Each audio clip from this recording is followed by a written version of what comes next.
second time packing the rocks, and I wish I would have watched this video before I first time packed my rocks.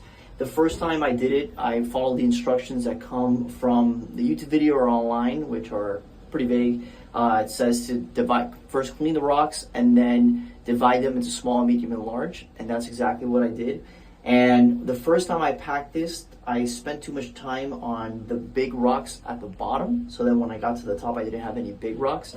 The big rocks are going to be good. The first time I was very focused on the aesthetics of making it look cute, but now that I'm redoing, I'm more focused on putting a rock that's big enough so that it doesn't fall out of the hole. And this comes from the experience after using the sauna for over a year, where occasionally rocks would fall out, and I'm not realizing that the reason the rocks would fall out is because they weren't big enough to actually be in a position to not fall out. For example, this one, now it's settled in, so that one's not going to just swivel its way out. So you want to put the bigger rocks on the outside, then the medium rocks you want to go filling in the area, and then the smaller ones are to go filling that. And most importantly, with the point of this video, you can see that my HUUM sauna had this stainless steel divider, which definitely helped, but it seems that I packed the rocks too tight together.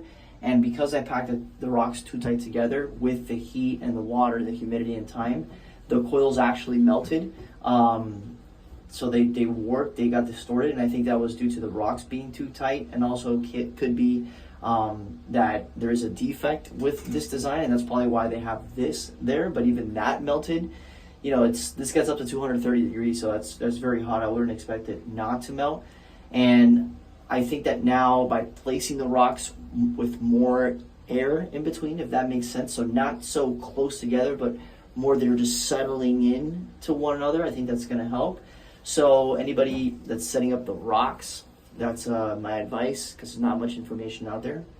So hope you enjoyed it. This is an amazing